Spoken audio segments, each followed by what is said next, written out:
힘으로 우리 수요 저녁 예배 하나님께 올려드리도록 하겠습니다.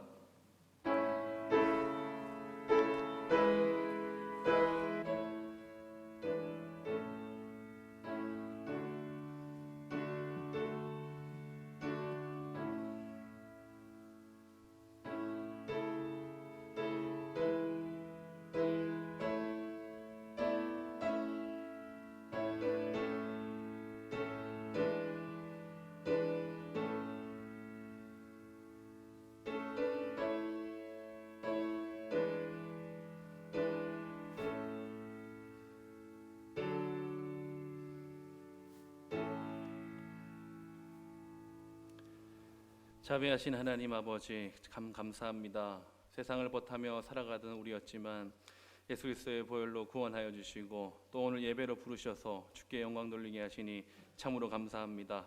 오늘 이 시간에 우리 주님 말씀 앞에 서서 우리 주께만 영광 돌리는 귀한 시간 되게 하여 주시옵소서. 예수님의 이름으로 기도드립니다. 아멘. 우리 찬송가 199장 찬양하신 후에 홍숙자 권사님 기도하시겠습니다.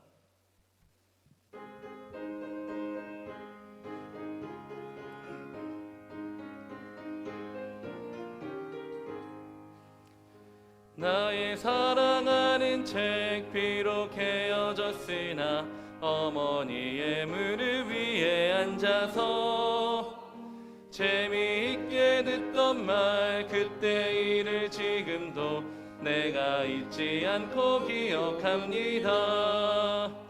귀하고 귀하다 우리 어머니가 들려주시던 재미있게 듣던 말 이 책 중에 있으니 이 성경 심히 사랑합니다. 옛날 용맹스럽던 다니엘의 경험과 유대 임금 다윗 왕의 역사와 주의 선지 엘리야 바람 타고 하늘에 올라가던 일을 기억합니다.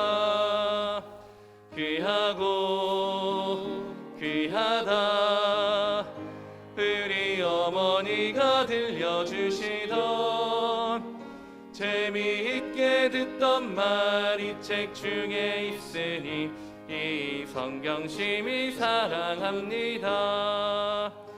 예수 세상 계실 때 많은 고난 당하고 십자가에 달려 죽임 당하니 어머니가 읽으며 눈물 많이 흘린 것 지금까지 내가 기억합니다.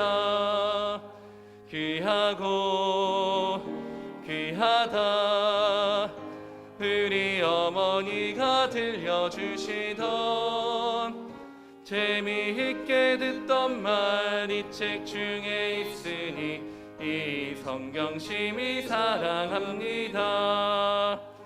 그때 일은 지나고 나의 눈에 환하 후 어머니의 말씀 기억하면서 나도 시시때때로 성경 말씀 읽으며 주의 뜻을 따라 살려 합니다.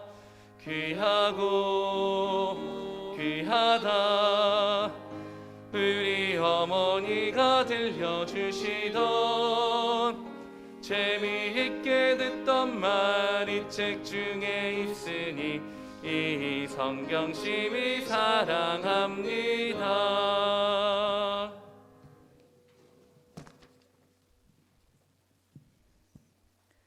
우리의 인도자 되시며 힘이 되시고 반석이 되시는 하나님 아버지, 그 크신 은혜를 감사드립니다.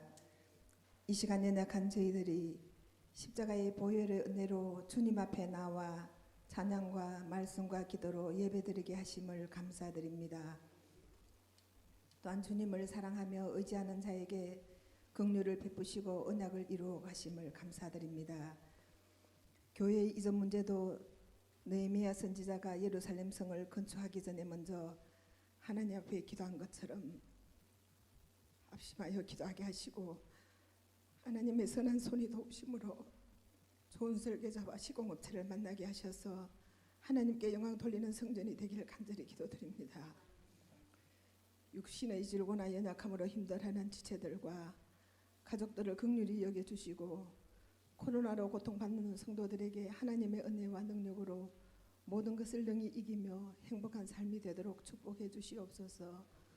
온 성도들이 교회의 머리 되시는 예수님을 바라보며 십자가만을 자랑하고 하나님을 알아가기를 덜 힘쓸 때에 물된 동산 같은 교회로 성장하며 항상 기뻐하며 쉬지 말고 기도하며 범사에 감사하는 삶이 되도록 성령님께서 도와주시기를 기도드립니다.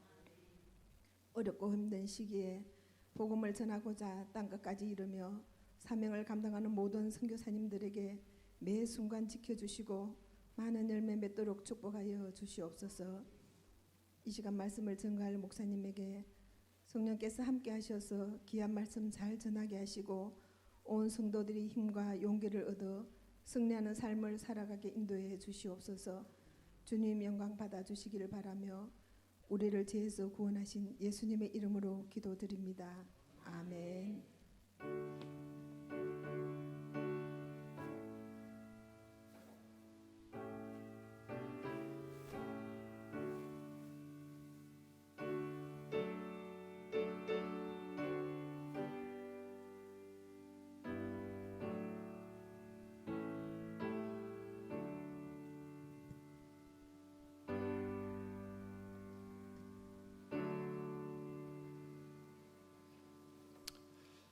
네, 오늘 이 밤에 하나님께서 주시는 말씀은 열왕기상 18장 20절부터 24절까지입니다. 열왕기상 18장 20절부터 24절까지입니다.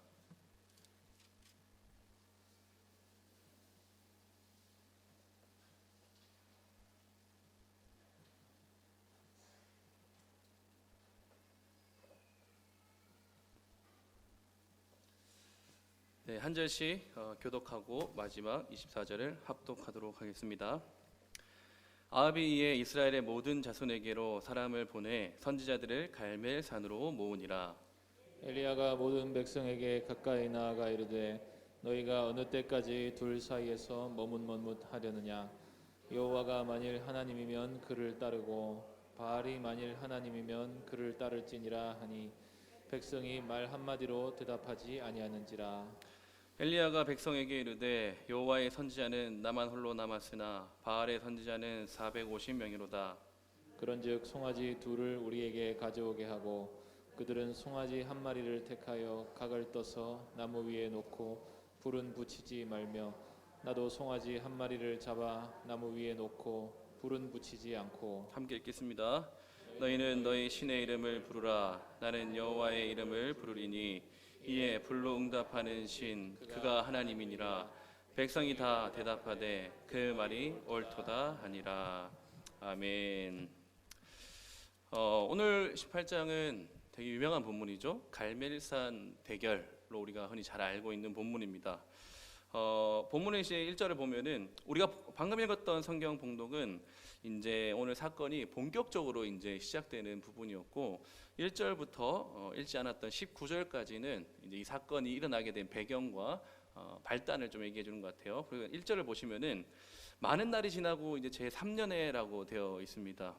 그러니까 17장을 배경으로 하고 있겠죠. 예, 지난 주에 우리가 엘리야가 이제 사르밧 과부의 집에 가서 이제 그와 함께 이제 머물고 거하게 되는 시간이 있었죠. 그리고 그 전에 이제 그에게로 가기 전에 하나님께서 내가 다시 얘기하기 전까지는 이 땅에 이슬도 내리지 않고 비도 내리지 않겠다라고 아주 담대하게 얘기를 했습니다.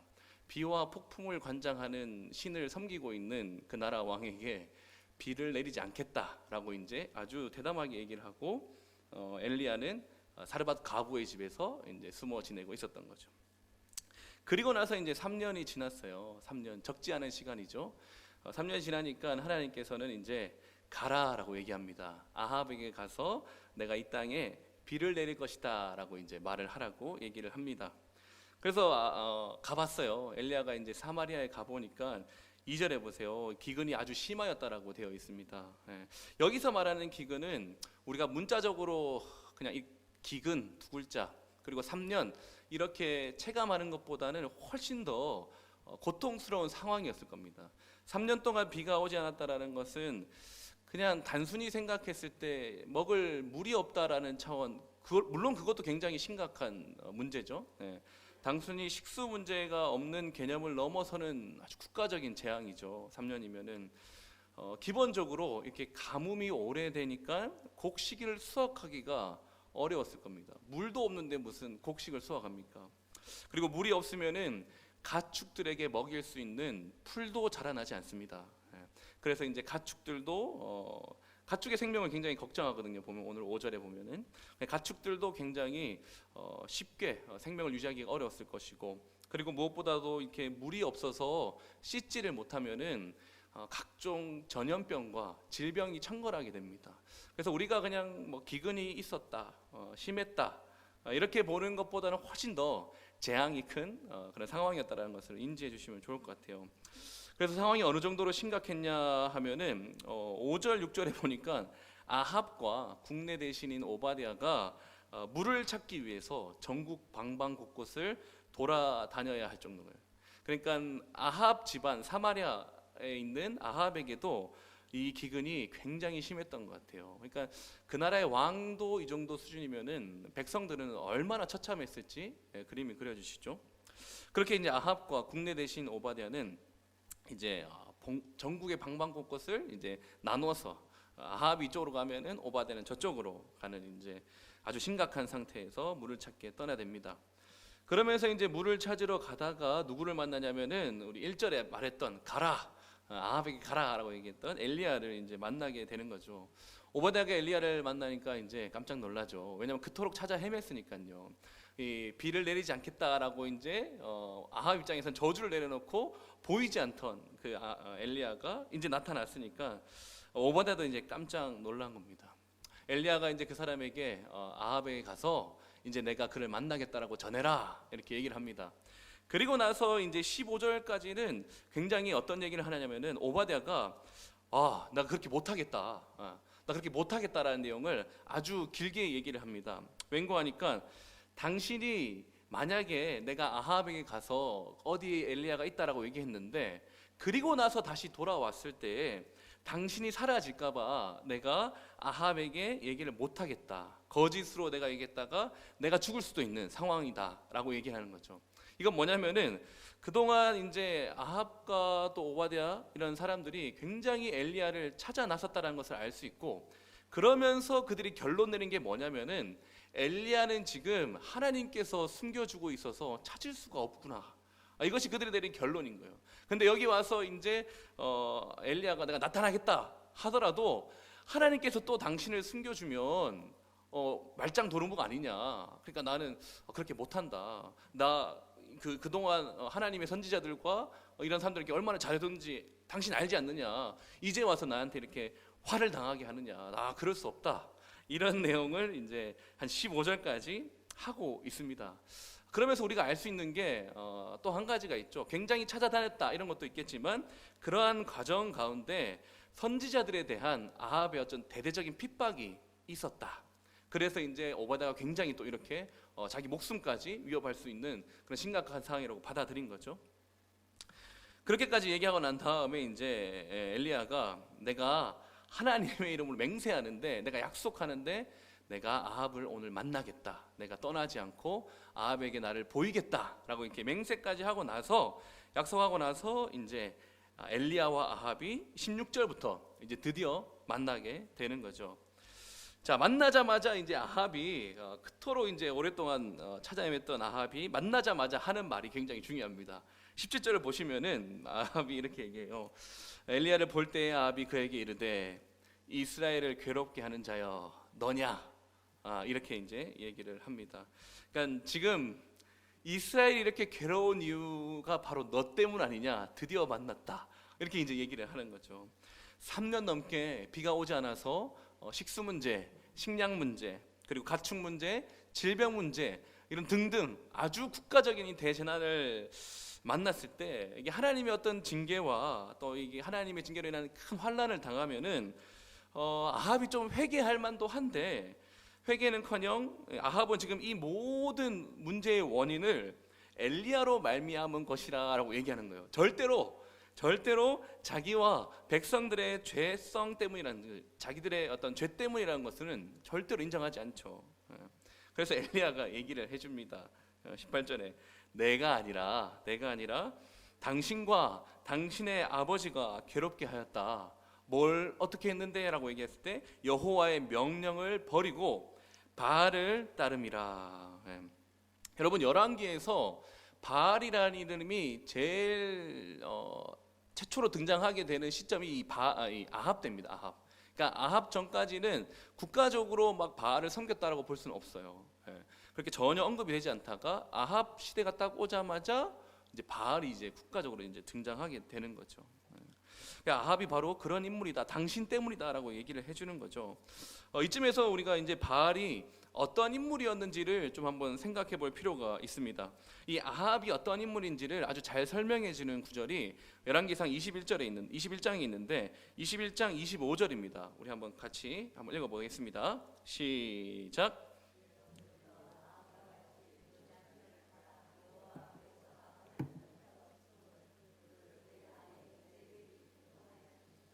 네, 아합은 아주 이렇게 잘 표현하고 있죠. 아합은 악한 일을 하려고 자기 자신을 팔아버린 사람입니다. 왜냐하면은 이세벨이 그렇게 충동했기 때문이다라고 이제 성경이 얘기하고 있는데요. 아합은 나중에 21장 가도 아시겠지만 굉장히 정신적으로 멘탈이 약한 사람이에요. 막 이렇게 대범하거나 막 비범하거나 그런 사람이 못 됩니다. 아합은 자기 주장을 막 그렇게 강하게 하는 사람도 아니고 막 자기 주장이 확고해서 그렇게 움직이는 사람이 아닙니다. 아합은 그저 눈에 보기에 좋은 거 있잖아요. 눈에 보기에 좋은 것을 이제 따라가고 그런 것들을 얻기 위해서 살아가는 삶이었어요. 그런데 이런 삶의 특성을 이제 이세벨이 아주 더 시너지 효과를 내게 만든 거죠. 이세벨이 그 충동을 하게 만들고 나봇의 포도원 사건들도 결국 이세벨이 그 유약하지만 그리고 또 막 줏대가 없지만 아합의 어떤 내면에 있는 어떤 욕망은 또 있으니까 그런 욕망들을 이세벨이 잘 충동을 해가지고 결국 이스라엘에서 가장 악한 왕을 만들어 버린 거예요. 이런 삶의 특성을 에베소서 신약에서 에베소서 2장 3절이 이렇게 잘 얘기해주고 있습니다. 전에는 우리도 다 그 가운데서 우리 육체의 욕심을 따라 지내며 육체와 마음에 원하는 것을 하여 다른 이들과 같이 본질상 진노의 자녀였더니, 우리 육체의 욕심을 따라 지내면서 우리 육체와 마음이 원하는 대로 행하는 사람, 그런데 막 줏대가 있어가지고 막 비범해가지고 막 밀어붙이는 사람은 또 아니었던 거죠. 그래서 이제 이 아세라와 함께 시너지 효과를 내서 이스라엘의 최악의 왕이 돼버렸죠. 그래서 이제 그런 아합에게 엘리야가 뭐라고 얘기하냐면은 19절에 이제 온 이스라엘과 바알 선지자 450명, 아세라 선지자 400명 모아서 갈멜산으로 보내라라고 이제 이렇게 얘기를 합니다. 그 다음 절을 보면 아합이 이 대결을 받아들이거든요. 아합이 지금 이것을 수락했다라는 것은 뭐냐면은 자기가 손해 볼 것이다 또는 자기가 질 것이다라는 생각은 전혀 하지 않고 있는 거죠. 왜냐하면은 일단 엘리야가 스스로 얘기한 것처럼 쪽수에서 압도적이거든요. 지금 아합이요. 그래서 눈에 보이는 대로 또 아주 이거는 뭐 질 수가 없는 싸움이다라고 생각을 했겠죠. 그리고 이제 갈멜산도 굉장히 아합에게는 좋은 위치인 거예요. 자, 지도를 한번 조금 볼까요? 지도를 제가 준비해 달라고 했는데 갈멜산이 어딘지 혹시 포인트로 조금 잡아주실 수 있겠어요? 네, 저기 이제 지중해 연안 쪽에 보이시죠? 빨간색 갈멜산이 저기 있어요. 이제 두로와 시돈 그리고 이스라엘 사이에 있는 땅이지만 엄밀히 말하면은 두로와 시돈에 굉장히 가까운 땅이 이제 갈멜산이라는 거죠. 그래서 여기는 옛날부터 두로와 시돈 사람들이 바알의 신성한 거처, 바알의 신성한 거처로 삼는 곳이 바로 갈멜산입니다. 그러니까 정리해 보면은 아합이 이 850명이라는 어떤 선지자들도 있고, 그리고 유리한 대결 장소고, 그냥 아합은 딱 봐도 이거요. 딱 봐도 이거는 질 수 없다라고 이렇게 생각하고 온 이스라엘과 함께 보내는 거예요. 그래서 이제 20절부터는 갈멜산에 모여서 오늘 읽었던 본문이죠. 실제적으로 이제 사건들이 이제 막 일어나게 되는 겁니다. 이제 20절부터는 어떤 사건이냐면은 아합을 상대하던 엘리야가 이제 백성들을 향해서 얘기를 하거든요. 21절을 같이 한번 보도록 하겠습니다. 21절입니다. 시작. 엘리야가 모든 백성에게 가까이 나아가 이르되 너희가 어느 때까지 둘 사이에서 머뭇머뭇하려느냐.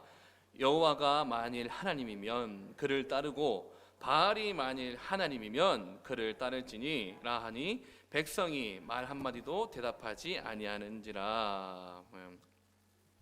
백성들에게 너희가 어느 때까지 머뭇머뭇하려느냐 이렇게 얘기를 합니다.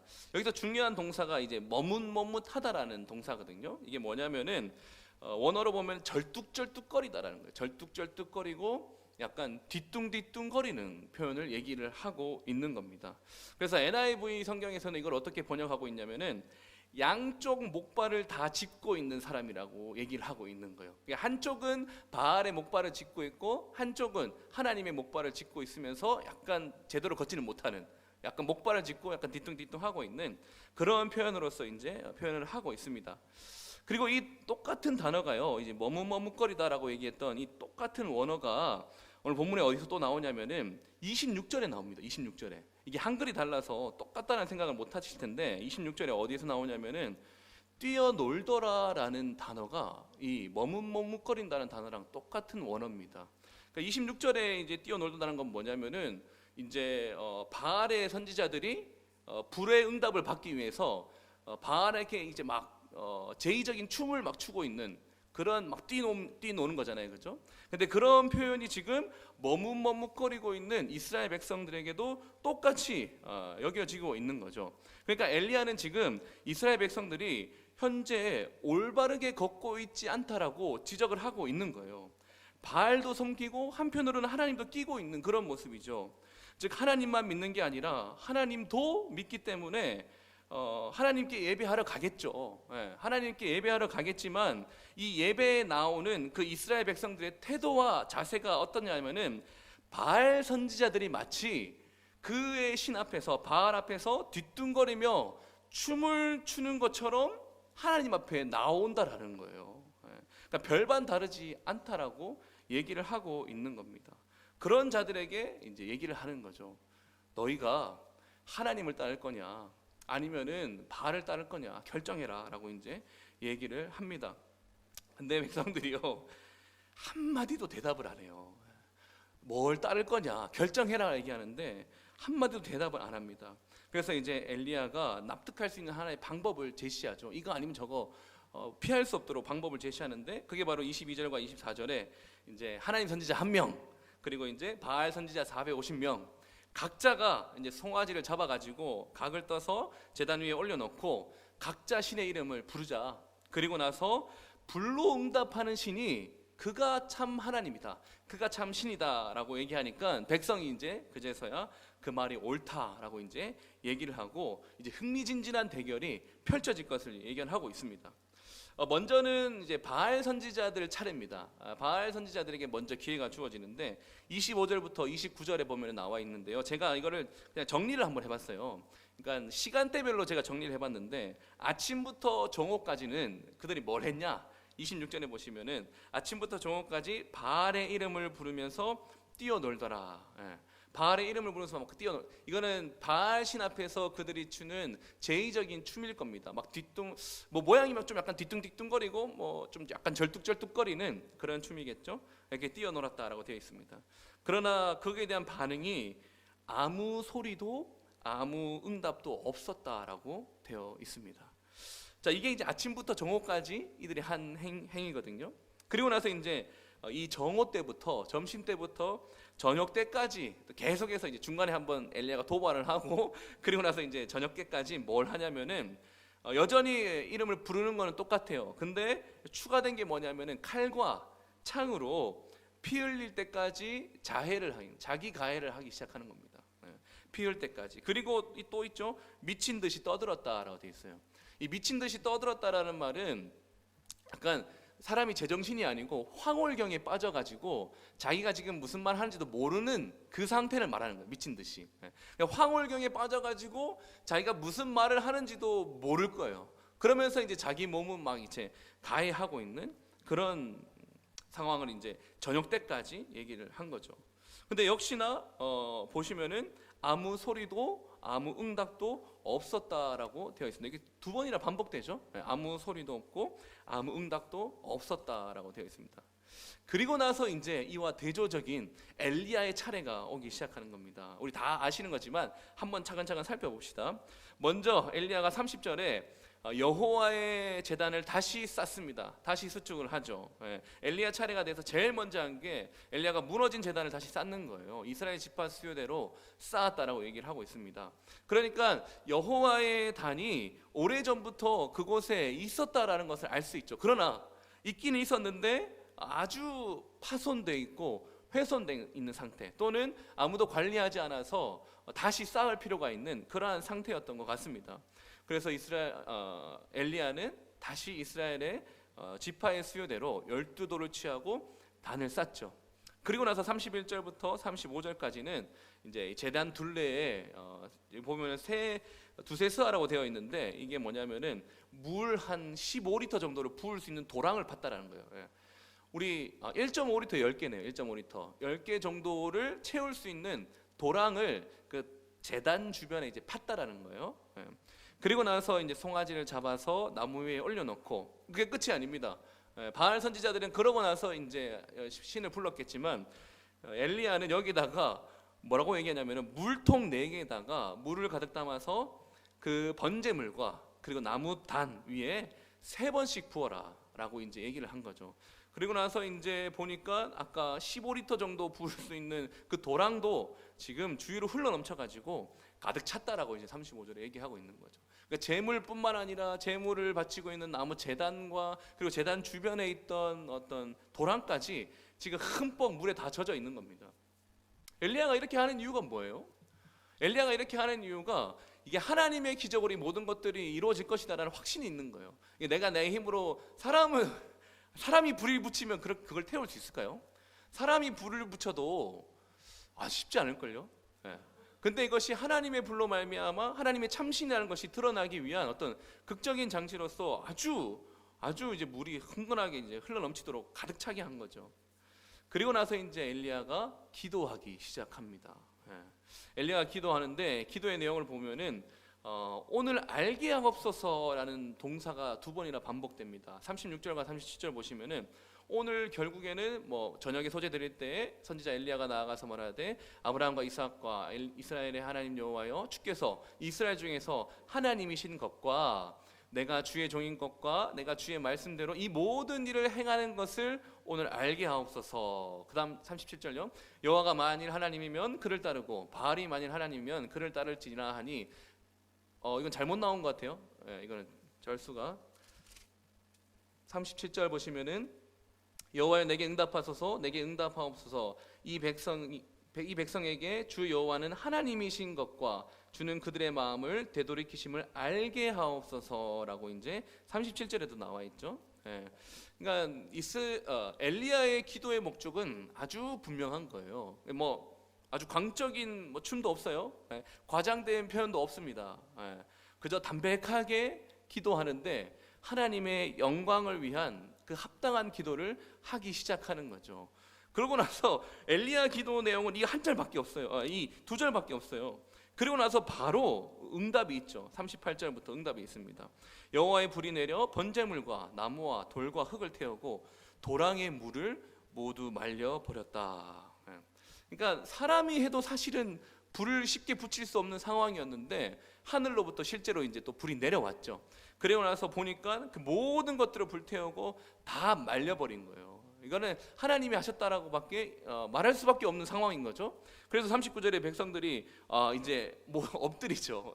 아까 머뭇머뭇거리고 이제 한마디도 대답하지 못했던 백성들이 이제 하나님 앞에 엎드려서 여호와 그는 하나님이시로다, 여호와 그는 하나님이시로다, 그렇게 하나님을 인정하게 됐죠. 그리고 나서 이제 엘리야는 도망갈 수 있는 이 바알 선지자들을 다 싸그리 잡아들입니다. 그리고 이제 기손 시내로 내려가서 거기서 이제 죽이죠.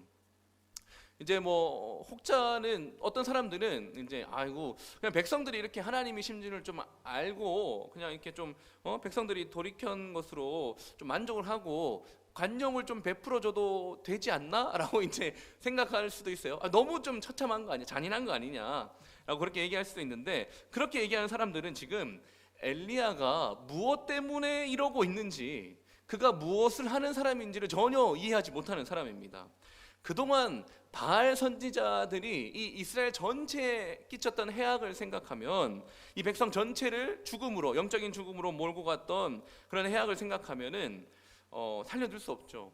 그리고 단순히 그것 때문만이 아니라 하나님께서 율법에 이러한 자들을 어떻게 대하라고 분명하게 얘기를 하셨어요. 신명기 13장 13절부터 16절입니다. 거기 보면은 너희 가운데서 어떤 불량배가 일어나서 그 성읍 주민들을 유혹하여 이르기를 너희가 알지 못하던 다른 신들을 우리가 가서 섬기자 한다 하거든 너희는 자세히 묻고 살펴보아서 이런 가증한 일이 너희 가운데 있다는 것이 확실한 사실로 드러나면 너는 마땅히 그 성읍 주민을 칼날로 죽이고 그 성읍과 그 가운데 거주하는 모든 것과 그 가축을 칼날로 진멸하고 또 그 속에서 빼앗아 차지한 물건을 다 거리에 모아놓고 그 성읍과 탈취물 전부를 불살라라 라고 되어 있습니다. 그러니까 이런 사건이 벌어졌을 때 칼날로 죽이고 가축까지 진멸하고 빼앗은 모든 것들은 불살라라고 되어 있습니다. 그리고 찾아보진 않겠지만 신명기 17장에서도 이런 국가적인 게 아니더라도 개인적으로 우상을 섬긴 자들에 대해서도 하나님은 돌로 쳐 죽이라고 되어 있었습니다. 그러니까 이게 너무하다, 잔인하다라는 처사가 아니라 하나님의 백성에게 오히려 이 우상 숭배가 얼마나 치명적인 것인지를 오히려 보여주는 사건이죠. 한치도 용납되어서는 안 되고 오히려 우리가 이것을 철저히 배격해야 된다는 것을 보여주는 얘기입니다. 그리고 나서 이제 41절부터 46절은 이제 여호와께서 불러 응답하셨잖아요, 그렇죠? 그러니까 이제 하나님이 참신이라는 것이 드러났어요. 일단 드러났어요. 이제 남은 건 뭡니까? 아합과 이스라엘 백성들이 그토록 바라던 비가, 그토록 이 3년 넘게 그토록 바랬던 비가 바로 바알이 아니라 하나님께서 주관하신다라는, 비를 하나님께서 주관하신다는 그 사실을 이제 실제로 경험하게 될 차례만 남은 거예요. 이제 그게 남은 거죠.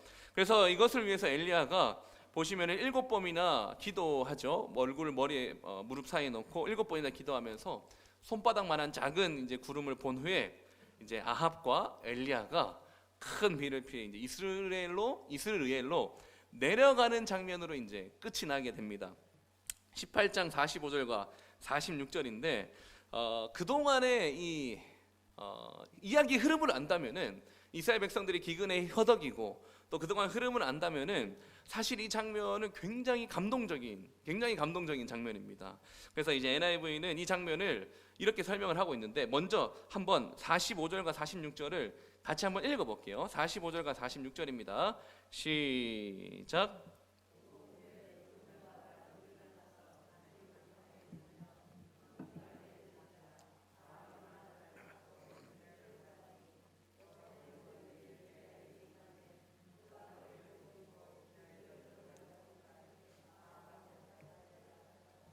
네, NIV가 이것을 뭐라고 얘기하냐면은 여호와의 선지자가 왕 앞에서 달려가고 뒤에서는 여호와께서 강한 폭풍 구름의 병거를 타고 그 뒤를 친히 달려가시는 이 극적인 장면은 앞으로 아합에게 바알 숭배를 단숨에 끊고 이제 여호와의 종으로서 백성을 다스릴 것을 주문하는 강력한 요청이다라고 얘기를 하고 있는 거예요. 그러니까 생각해 보세요. 이제 아합이 어쨌든 이스라엘 나라를 다스려야 되는 왕이잖아요, 그렇죠?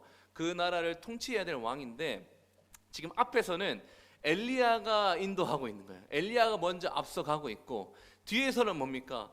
폭풍으로, 정말로 바알이 아니라 정말로 창조주 하나님이신 하나님께서 폭풍과 구름의 병거를 타고 뒤를 봐주시는 거예요. 그런 상태에서 이 아합이 바알을 끊어버리고 하나님의 통치를 시행하는 그런 나라가 되기를 강력히 요구하는 요청이다라고 이 장면을 해석을 한 거예요. 그렇죠. 아주 요 장면만 보면은 그렇게 됐으면 좋겠다. 아주 감동적인 장면으로 이제 끝이 나는 거죠. 그래서 18장은 엘리야의 승리로, 아니 하나님의, 여호와 하나님의 승리로 아주 감격적으로 이제 끝이 나게 됩니다. 자, 이 사건에 대해서 우리가 한 3가지 정도로 좀 적용을 해보려고 하는데, 먼저는 이 18장 전면에 흐르는 가장 강력한 메시지입니다. 이 18장 전면에 걸쳐서 가장 강력한 메시지가 뭐냐면은 아까 우리 읽어봤던 그 엘리야의 기도에 그 힌트가 있습니다. 거기에 그 바로 이 갈멜산 대결의 목적이 있다라고 이제 봐도 무방한 거죠. 그때 이제 뭐라고 얘기했었냐면 37절에 주 여호와는 하나님이신 것과 주는 그의 마음을 되돌이키심을 알게 하옵소서라고 얘기해요. 주가 하나님이신 것을 알게 하여 주시옵소서. 그리고 그가 하나님의 백성을 돌이키신다라는 것들을 알게 해달라고, 하나님이 참된 신입니다라는 걸 알게 해달라고 이제 기도를 하는 거죠.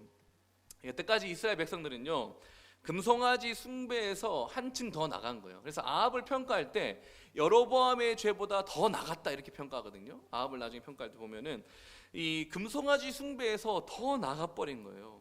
그 전에 바알을 국가적으로 숭배하지 않았던 나라였지만 바알을 아주 공식적으로, 금송아지에다가 바알을 더했겠죠. 그러면서 이제 끊임없이 바알을 숭배하게 만들고 하나님 외에 우상을 숭배하게 만들어 왔습니다. 그러한 과정 가운데서 이스라엘 백성들이 잃어버린 건 뭡니까? 바로 여호와 하나님만이 참된 하나님이 되신다는 사실을 잊어버렸습니다. 잊어버리지 않았다면은 아마 철저히 무시한 겁니다. 잊어버렸거나 아니면은 우상 숭배하느라 철저히 무시하거나 둘 중에 하나입니다. 아합 당시에 이 이스라엘이 얼마나 하나님의 말씀을 무시했었습니까? 여리고성을 재건하는 사람에게 반드시 하나님의 저주가 있을 것이라는 그 하나님의 말씀이 있었음에도 불구하고 기어코 여리고성을 짓지 않습니까? 첫째부터 말째까지 다 죽어나갔음에도 불구하고 그들은 멈추지 않았습니다.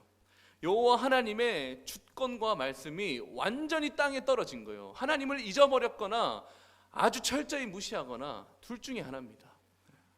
그러면서 또 우리가 아까 엘리야가 제단을 수축하는, 제단을 다시 쌓는 장면을 보았지만 여호와의 제단이 과거에는 분명히 있었는데, 과거에는 분명히 모양도 어떤 형태도 제대로 갖추고 있었지만 이제는 아무도 찾는 사람이 없고 돌보는 사람도 없어 다 무너져 버렸다라는 거죠. 그도 그럴 것이 뭐냐면은 이세벨이 이제 이스라엘에 들어오고 나서 하나님의 사람들을 굉장히 핍박하기 시작했습니다. 이것은 자연스럽게 하나님을 향한 제사가 중단되어지고 또는 하나님의 말씀을 가르쳐야 될 이 가르침들이 제대로 전달되지 않는, 정체되거나 중단되는 일을 발생하게 만들었죠. 그래서 따라서 아합 시대에 정말로 가장 큰 심각한 문제는 뭐냐면은 하나님에 대한 주권이 상실됐다는 것과 그것을 보여줘야 할 말씀의 빈곤에 있다는 거죠. 하나님의 주권이 상실됐다, 그리고 그것을 표현하고 나타내야 될 그 하나님의 말씀이 굉장히 빈곤한 상태다라는 것이 아합 시대의 가장 큰 문제입니다. 하나님의 말씀이 부재하니까 어떻게 되겠어요? 하나님의 말씀이 부재되니까 당연히 하나님을 등지게 되죠. 하나님과 멀어지게 되고 죄가 번성하게 되는 겁니다. 너도 나도 우상 숭배에 빠지게 되는 그런 결과를 가져오게 된 것이죠. 이러한 상황들 가운데, 이런 어두운 시대 가운데 하나님께서 여호와는 나의 하나님이라는 이름을 가진 선지자를 등장시키는 거예요. 여호와는 나의 하나님. 여호와가 하나님됨을 다 잃어버린 시대에 하나님께서 여호와는 나의 하나님이다라는 이름을 가진 그 선지자를 앞세워서 이 암흑과 같은 역사 전면에 등장하신 거죠. 그래서 18장은 엘리야 선지자가 엘리야한 거예요. 엘리야 선지자가 하나님이 참된 하나님이시다, 여호와만이 참된 하나님이시다라는 것을 이제 드러내는 아주 강력한 사건이 바로 이제 18장의 중심 사건이고 중심 메시지라고 얘기할 수 있습니다. 자, 그리고 나서 이제 두 번째 메시지로 넘어간다면은 하나님의 그 참됨이 드러났어요. 하나님이 여호와만이 하나님이라는 것이 드러났기 때문에 우리가 두 번째로 적용해야 될 메시지가 뭐냐면은 바로 하나님의 참됨을 알고 우상을 버려라는 거죠. 하나님께서 엘리야를 이렇게 주신 이유가 뭐겠어요? 이렇게 놀라운 기적을 보여주시면서 이스라엘 백성들에게 실제로 전하고 싶은 메시지가 뭐겠어요? 내가 참된 하나님이니까, 나 여호와만이 참 하나님이니까 너희가 그 모든 우상을 버려버리고 나에게로 다시 돌아오라는 회개의 촉구 아니겠습니까? 그런 의미가 있기 때문에 오늘 우리에게도 이 메시지를 적용해야 돼요. 참된 하나님이심을 기억하면서 우리도 우상을 버려야 되는 거죠. 언제까지 머뭇하려 하시겠습니까? 여러분, 여태 수요 예배에 빠짐없이 이제 참석하신 분들 중에서는 아마 눈치채셨을 분들도 계실 것 같아요. 우리 수요 예배에서 계속해서 주어지는 메시지에 아주 큰 흐름이 있는데 그게 뭔 것 같아요? 우리 수요 예배를 통해서 주어지는 이 메시지의 큰 어떤 적용점 중에 하나가 뭐냐면 바로 우상 숭배를 버려라고 얘기하는 거예요. 이거는 제가 설교를 준비하면서 계속 되새겨봤는데 열왕기에 들어와서만 이런 메시지가 있었던 게 아니에요. 이미 우리 여호수아 후반부 들어갈 때부터 하나님께서 계속해서 이 우상 숭배에 대한 메시지를 이 수요 예배에서 이게 전하고 계시는 거죠. 한번 볼까요? 여호수아서 24장 15절입니다. 여호수아서 24장 15절 같이 한번 읽어보겠습니다. 시작.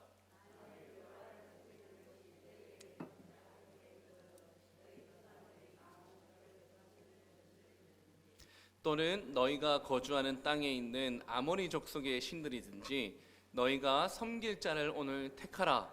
오늘 나와 내 짐은 여호와를 섬기겠노라 하니. 기억나시죠? 이거 여호수아를 끝내면서 이것도 제가 설교했던 것 같은데 여호수아가 이제 자기는 이제 자기 시대가 끝나가니까 이스라엘 백성을 모아놓고 언약을 다시 갱신하는 거죠. 자, 너희가 택해라. 그동안 하나님의 구원 역사를 아브라함 때부터 아주 짤막하게 이제 전체를 요약해주고 나서, 그리고 나서 자, 어떻게 할 거냐? 하나님은 이렇게 우리에게 은혜를 베풀어 주시고 선하게 선대하신 분인데 이제 어떻게 할래? 너희 중에 있는 아모리 신들, 애굽 신들 다 있는데 어떻게 할지 정해라. 둘 다 너희가 가지고 갈 수 없다. 한 가지 확실하게 정해라라고 이제 얘기를 하는 거죠. 그러면서 23절에 한번 볼까요? 여호수아서 23절 시작. 여호수아가 이르되 그러면 이제 너희 중에 있는 이방 신들을 치워버리고 너희의 마음을 이스라엘 하나님 여호와께로 향하라 하니. 지금 머뭇머뭇거리는 이스라엘 백성들의 태도가 단지 엘리야 시대만의 문제가 아니다라는 것을 보여주고 있는 거예요. 끊임없이 솔로몬 때도 마찬가지였어요. 우리 열왕기 제일 처음에 시작할 때 솔로몬도 그 많은 여인들과 함께 많은 우상들을 용납해 버렸죠. 그래서 이 머뭇머뭇거리는 이 문제는요, 엘리야 시대에만 국한되는 게 아니에요. 그리고 이 문제는 앞으로 쭉 가게 됩니다. 앞으로 북이스라엘과 남유다가, 즉 이 두 나라가 멸망할 때까지 이 머뭇머뭇거리는 우상 숭배 문제들이 끝까지 밀고 가게 됩니다. 그래서 이 문제를 지금 오늘날 우리 신자들에게도 마찬가지겠구나라고 여길 수밖에 없는 거예요. 예수님 믿고 구원을 확신한다면 그때부터 우리는 저절로 거룩한 삶이 사라집니까? 그거 아니라는 거예요. 우리도 옛사람은 분명히 죽었죠. 예수 그리스도 안에서 이제 옛사람은 죽었지만 남아있는 게 뭡니까? 그 옛사람의 본성이 남아있는 거예요. 구습이라고 얘기하는 옛날의 습관이 남아있어서 그대로 남아있어가지고 죽을 때까지 우리도 이 우상 숭배에 대한 견제가 필요한 거죠. 그럴 때마다 우상을 견제하고 우상을 버릴 수가 있어야 되는데 우리가 어떻게 그것을 버릴 수 있냐는 거예요. 그래서 오늘 첫 번째 적용 메시지가 너무 중요한 거예요. 여러분, 어떻게 그 우상을 버릴 수 있냐면은 제대로 알게 되면 버릴 수 있습니다. 제대로 알게 되면. 근데 뭘 제대로 알아야 됩니까? 내가 믿고 있는 하나님이 어떠한 분이신지, 내가 믿고 있는 하나님이 어떠한 일을 하실 수가 있는지, 오늘 본문처럼 정말로 그분만이 참된 신이고 그분만이 참 하나님인지, 참 하나님에 대한 바른 이해와 확신이 있으면 세상에 어느 좋은 것이 천지를 창조하시고 다스리시는 하나님과 비교할 수 있겠습니까? 근데 이걸 반대로 얘기해버리면요, 반대로 얘기하면은 그 하나님에 대한 이해가 희미해지거나 사라지면 우리는 창조주 하나님이 아니라 언제든지 이 땅에서 피조된 것을 붙들며 거기에 매여서 만족과 행복을 얻으려고 하는 우상 숭배자의 길로 갈 수밖에 없다는 거예요. 그래서 내가 무엇을 확신하고 바로 알고 있는지에 따라서 우상을 섬기게 될 것인지 아니면 우상을 버릴 수가 있는지가 결정이 되는 거예요. 이스라엘 백성들에게는 단디 보여준 거죠. 어떻게 보면은 내가 바로 하나님이고 내가 바로 참신이다라는 것을 보여주신 거예요. 그래서 그 모든 거짓된 것들, 너희들에게 만족을 줄 것 같았으나 실제로 주지 못했던 그 모든 거짓들, 3년 동안 허덕였던 그런 거짓 것들을 다 버리고 다시 돌아오라고 이제 얘기를 하는 거죠. 그런 의미에서 여러분 진짜 3년 반 동안 비가 내리지 않는 이스라엘 백성들에게요, 진짜로 필요한 것은 당장의 필요를 채울 수 있는, 당장의 필요를 상징하고 있는 물이 필요한 것이 아니라 머뭇머뭇거리면서 그 하나님을 기만했던, 그리고 하나님을 기만했던 죄악들과 함께 그 모든 우상들을 불태워버릴 수 있는 불이 먼저라는 겁니다. 그들에게는 물이 필요하겠지만 그러나 정작 정말로 필요한 것들은 그들의 죄악과 함께 우상 숭배를 쓸어버릴 수 있는 불이 필요합니다. 사랑하는 성도 여러분, 우리 현실의 문제는요, 언제나 물이 부족하다라고 얘기해요. 우리 현실의 문제는 언제나 물이 부족하고 물 때문이라고 이제 여러분에게 말할 거예요. 우리에게 남아있는 인생도 늘 물이 문제다라고 얘기하는 그런 인생을 우리도 앞으로 살아가게 될 거예요. 그러나 정말로 중요한 건 뭡니까? 어느 시대에 어느 누구에게나 정말로 필요한 진짜 필요는 뭐냐? 필요의 실체는 바로 성령의 불이 먼저라는 사실입니다. 삶의 필요가 아니라 여러분들의 삶이 고단해서 느끼게 되는 어떤 삶의 필요들이 있겠죠. 삶의 필요가 아니라 삶의 필요를 느낄 수밖에 없는 그런 어려운 현실 속에서도 그 모든 것들을 주관하시는 하나님을 놓치지 않는 것, 그래서 그분을 더 신뢰하고 그분을 의지하지 못하게 하는 다른 편하고 좋은 것들을 다 불태워버리시는 여러분이 되시길 바랍니다. 그래서 당장 삶의 문제뿐만 아니라 어떠한 삶의 환경 가운데 처한다 하더라도 내 안에 기쁨과 감사와 믿음을 빼앗기지 않는 사람 되시기를 바랍니다.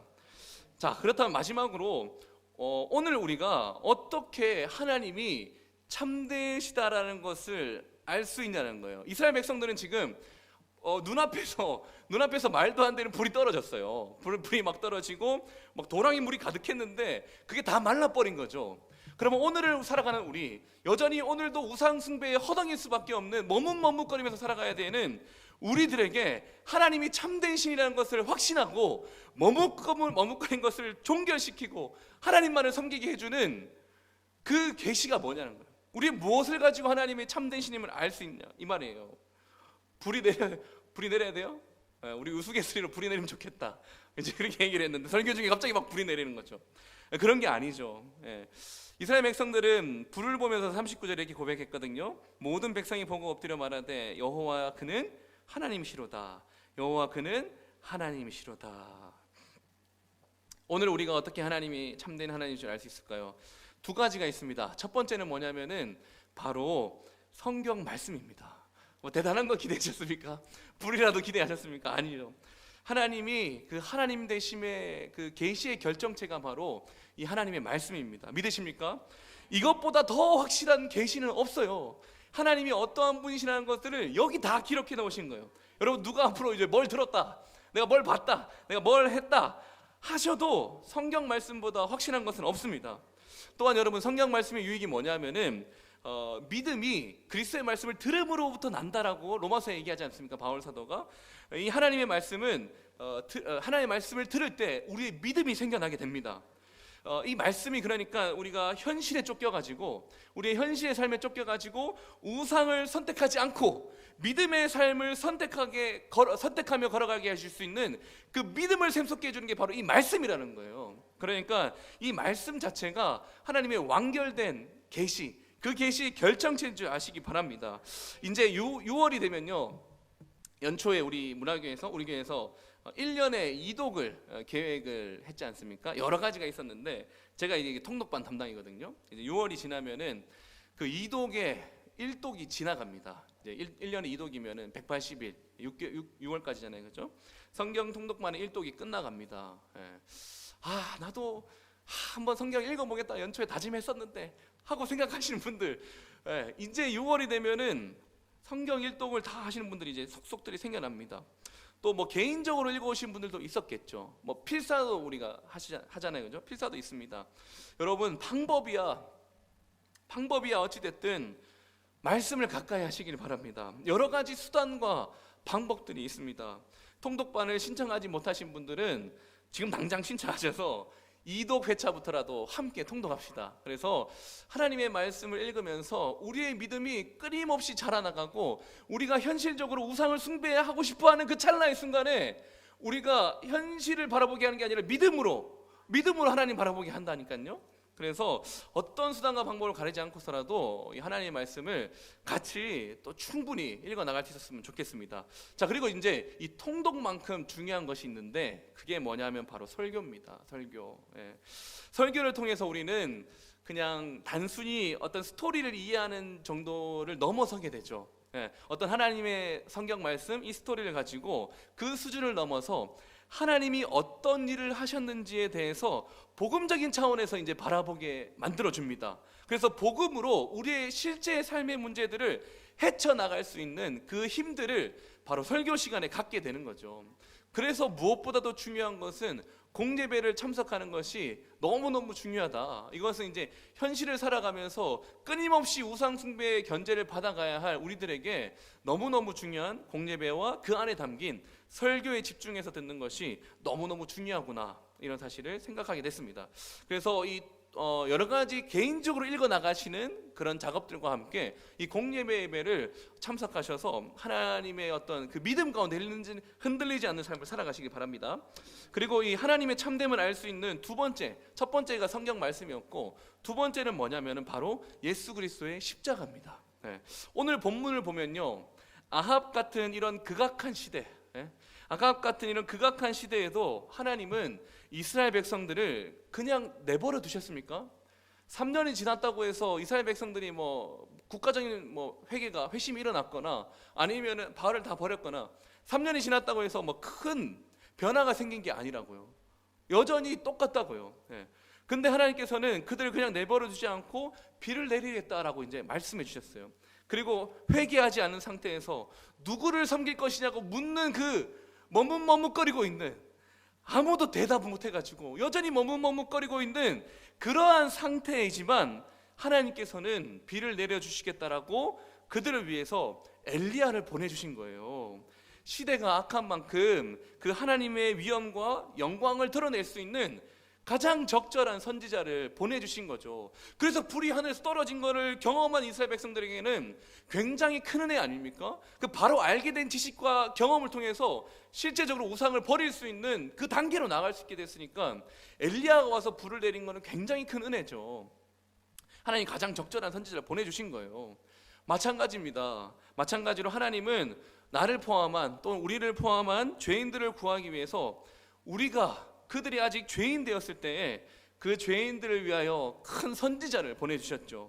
그분은 아무런 소망 없이 살아가던 우리들에게, 즉 자기 욕심대로 살고 자기 마음이 원하는 정욕대로 살아가던 사람들에게 새 하늘과 새 땅을 상속물로 주신 줄 믿습니다. 그리고 지금도, 그때뿐만 아니라 지금도 현재도 의와 기쁨과 평강을 누리게 하시고, 아무리 어렵고 절망스러운 상황이라 하더라도 그 환경에 완전히 지배당하지 않는 의의 종이 되게 해주셨다는 거예요. 이것이 아주 우리에게 또 시사한 바가 크겠죠. 자, 이제 하나님 말씀을 전체적으로 정리를 하도록 하겠습니다.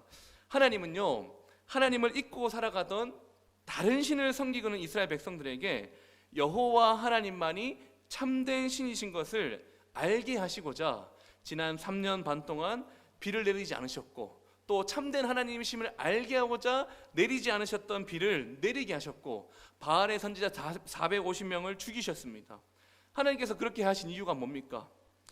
그들 백성에게 바로 여호와 하나님만이 참된 하나님인 줄 알아서 우상을 불태우고 오직 하나님만을 의지하시기를 원하셨기 때문입니다.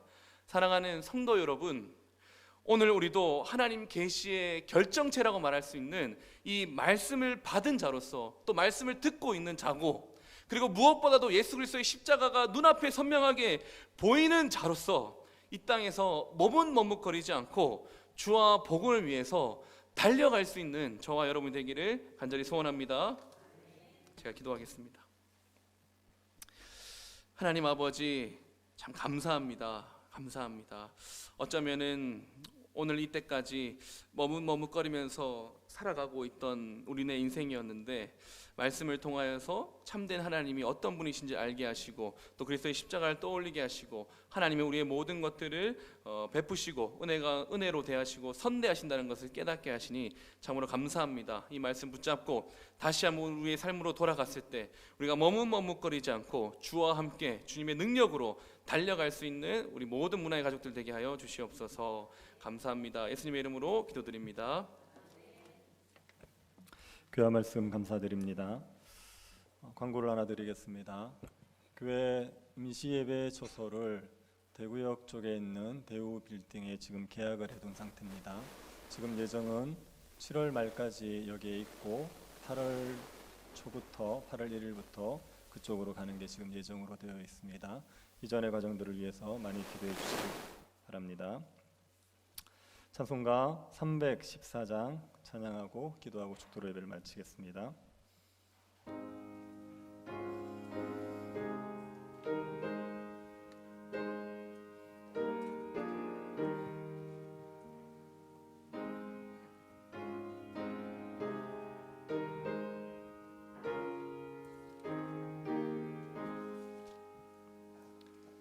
내 구주 예수를 더욱 사랑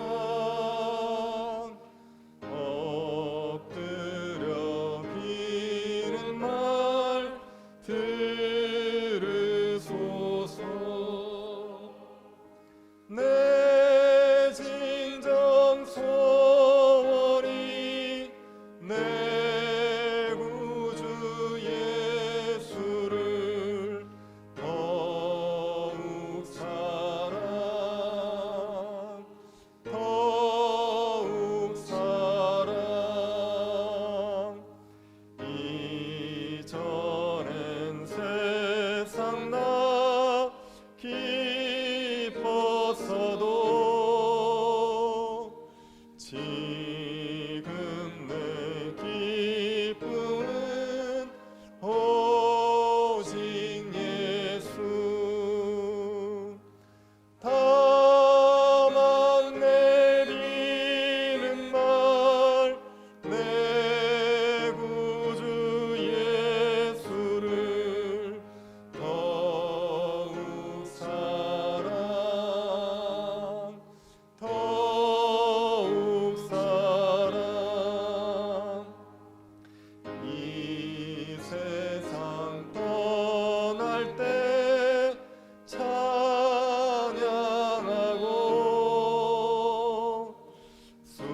숨질 때 하는 말 이것일세. 다만 내리는 말 내 구주 예수를 더욱 사랑 더욱 사랑.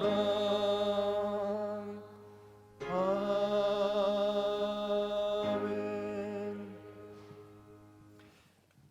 같이 몇 가지 기도 제목 가지고 같이 기도하도록 하겠습니다.